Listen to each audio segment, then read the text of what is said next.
జలుబు తలనొప్పికి ఉపశమనం అమృతధార. ఈ అమృతధార అన్ని ఆయుర్వేదిక్ మెడికల్ షాపుల్లో దొరుకుతుంది. అమృతధార హోల్సేల్గా కావాల్సిన వారు స్క్రీన్ మీద కనిపిస్తున్న నెంబర్కి కాల్ చేసి సంప్రదించవచ్చు. ఆన్లైన్లో కూడా మీరు ఆర్డర్ చేసుకోవచ్చు. తెలుగు చిత్రసీమలో చాలా తక్కువ మంది స్టార్ హీరోలు మాత్రమే వేగంగా సినిమాలు చేస్తూ ప్రేక్షకుల్ని అలరిస్తున్నారు. అందులో కింగ్ అక్కినేని నాగార్జున ఒకరు. ఈ మధ్యకాలంలో ఆయన చాలా స్లోగా మూవీలు చేస్తున్నారు. ఈ క్రమంలో ఇటీవల నా స్వామి రంగా అనే మూవీతో వచ్చారు మన ముందుకి. ఈ చిత్రానికి మొదట్లో మంచి టాక్ రావడంతో రెస్పాన్స్ అద్భుతంగా వచ్చింది. ఈ సినిమా ఊహించిన విధంగా వసూలు రాబట్టి టార్గెట్ని చేరుకుంది. ఈ సంక్రాంతికి 4 తెలుగు సినిమాలు రిలీజ్ అయ్యాయి. గుంటూరు కారం, హనుమాన్, నా స్వామి రంగా, అలాగే సైంధవ్. చివరగా అందరికంటే కింగ్ అక్కినేని నాగార్జున నా స్వామి రంగా చిత్రంతో బరిలోకి నిలిచారు. అయినా ఫ్యామిలీ ఆడియన్స్ని బాగా ఆకట్టుకుంది. ముఖ్యంగా సోషల్ మీడియాలో కూడా ఈ సినిమాకి అంతా పాజిటివ్ రివ్యూలు వచ్చాయి. ఫ్యామిలీ ఆడియన్స్ ఈ సినిమాకి పోటెత్తారు. సంక్రాంతి బరిలో వచ్చిన సినిమాల్లో అద్భుతమైనటువంటి కలెక్షన్లు కూడా తీసుకువచ్చిన సినిమాగా రికార్డు క్రియేట్ చేసింది.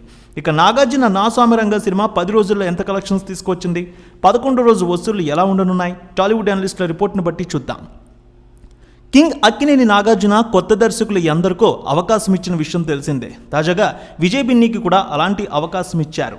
విజయ్ బిన్నీ తెరకెక్కించిన ఈ సినిమా అద్భుతంగా వచ్చిందని చెప్పాలి. మాస్ అండ్ ఫ్యామిలీ మూవీని శ్రీనివాస సిల్వర్ స్క్రీన్ బ్యానర్పై శ్రీనివాస చిట్టూరి నిర్మించారు. ఇందులో అషికా రంగనాథ్ హీరోయిన్గా, అల్లరి నరేష్, రాజ్ తరుణ్ కీలక పాత్రలు పోషించారు. దీనికి Oscar award winner MM Keeravani సంగీతాన్ని అందించారు. ఈ సినిమాకు అద్భుతమైన బిజినెస్ జరిగింది. ముఖ్యంగా టీజర్, ట్రైలర్, సాంగ్స్ అయితే అందరినీ ఆకట్టుకున్నాయి. నైజాంలో 5 కోట్లు, సీడెడ్ 2 కోట్లు, ఏపీ మిగిలిన ప్రాంతాలు కలిపి 8 కోట్ల మేర బిజినెస్ చేసుకుంది. మొత్తంగా తెలుగులో 18 కోట్లకు అమ్ముడైంది. Karnataka plus rest of India కోటి, ఓవర్సీస్ 2 కోట్లతో కలిపి 18 కోట్ల 20 లక్షల బిజినెస్ అయితే చేసుకుంది నాగార్జున మూవీ. ఇక ఈ మూవీకి 10వ రోజు తెలుగు రాష్ట్రాల్లో రెస్పాన్స్ మళ్ళీ పెరిగింది. 1,35,00,000 వరకు షేర్ని, 2 కోట్ల గ్రాస్ని తీసుకువచ్చింది. 10 రోజుల్లో ఈ మూవీ 21.5 కోట్ల షేర్ని, 34 కోట్ల గ్రాస్ని తీసుకువచ్చినట్టు అనలిస్టులు భావిస్తున్నారు. ప్రపంచవ్యాప్తంగా 48 కోట్ల రూపాయల వరకు వసూళ్లు వచ్చాయి.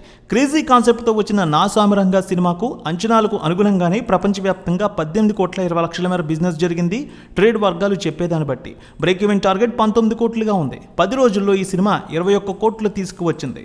మొత్తానికి లాభాల్లోకి తీసుకువచ్చింది కింగ్ నాగార్జున మూవీ. ఇటు ఫ్యాన్స్తో పాటు సినిమా ప్రియులు కూడా సినిమా చాలా బాగుందని తెలియజేస్తూ ఉన్నారు.